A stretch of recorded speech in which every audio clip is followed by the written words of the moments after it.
All right, Kamala Harris versus Donald Trump, young and minority voters. They've been flocking to Trump. Is that going to change? And some of these Senate races going to change? I don't know. We'll see.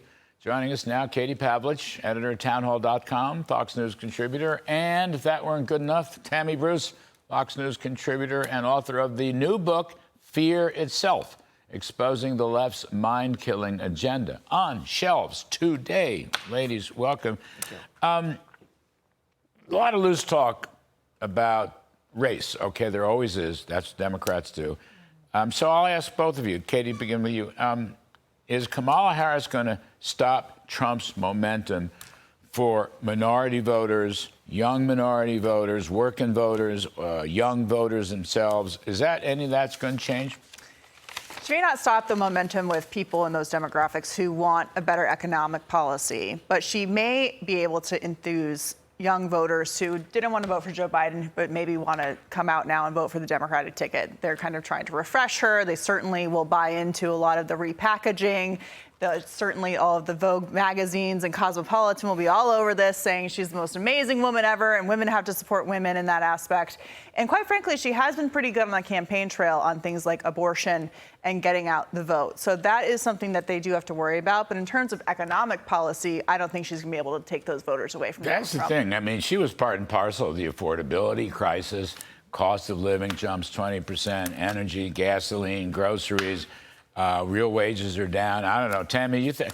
I mean, no, you answer the question. I asked the question. I'm going to zip it and let you answer the question, please. Well, you know, already there's one headline where someone in the Democratic Party was saying that Kamala Harris is, you know, against the status quo. She's the person who's going to, like, bust up the system.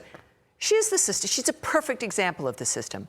But I do think that your point and what this could mean, bringing out a certain sliver of a section of a group of people, could affect the down ballot races. In particular districts, let's say in Minnesota or Michigan, Wisconsin, that if they're worried about the nature of the House and maybe less the Senate in this regard, that it could have an impact on those races. I was thinking she wouldn't want to be a sacrificial lamb and just lose in her first time out in this regard, but she may see 24 as her year.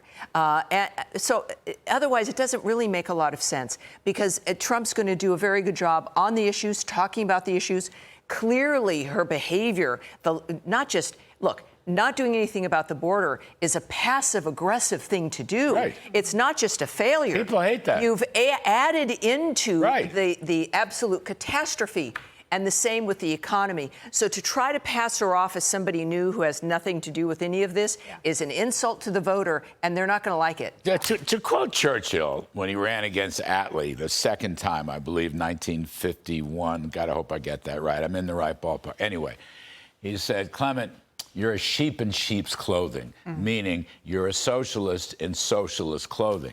That's what Kamala is. It's the California model. So she says, and has repeated, she's against fracking, okay? Green New Deal, but she's against fracking. No oil, no gas, no LNG. So I'm just looking at some of these Senate races. Sherrod Brown in Ohio versus Marino. Ohio is an oil and gas state. Yep.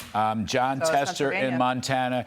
They do coal, they do copper, they do oil and gas as well. What good is that? Cattle. And then, wait a second, go to Nevada. Jackie Rosen's running in Nevada. She's the incumbent. Nevada's pretty close to the border. The border is going to be a big problem. I mean, Kamala Harris has done nothing on the border. She can't live that down. It's going to hurt the underticket. Well, President Trump did a phone call today with reporters, and on the call, he directly went after Kamala Harris's record on the border, not letting her run away from the fact that she was in charge of willfully opening the border and completely destroying the legal system when it comes to how immigration is supposed to be processed in this country. So they're not running away from that. On the issue of the industries, once you get outside of the coast, and she is from San Francisco, California, she has supported and led the charge of every single regulation that has been completely debilitating to industry. When you talk about industry, you're talking about thousands of jobs and people who should just build solar panels or do something else. Send the jobs to China. Exactly. Wait, we've got some tape on Trump, the points you were making. Here it comes. Take a listen. Kamala Harris was appointed border czar, as you know, in March of 2021, and since that time, millions and millions of illegal aliens have invaded our country, and countless Americans have been killed by migrant crime because of her willful demolition of American borders and laws. There you have it. She can't climb out of that. She can't. She can't climb out of the fracking, and she can't climb out of the cost of living. Her being now at the top, supposedly, it looks like it's going to happen, is an indication of the disconnection of the Democratic Party, of the level of chaos that's occurred.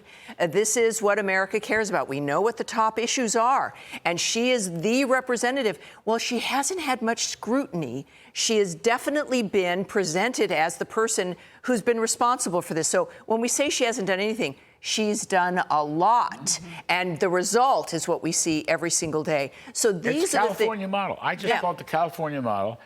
Trump is running the Texas model or the Florida model. Yeah. I mean, which is an anti-central planning Yes, model that limited allows government. industry to thrive, taking Right. regulation off of industry so people creating can thrive. jobs. Exactly. She wants to redistribute jobs. One of the things their campaign jobs, is saying. wealth. Trump wants to make the economic pie larger. Yeah. There's And an it old goes one. to- That's like a 1980s thing. Their line is that Trump is going to take us back. Well, I hope so. And so do Americans. And that should be embraced. Right. Of course, we want to go back to energy independence, to better wages, to full employment, to a peaceful world where the bad guys are cowering in their caves and we send a dog after them.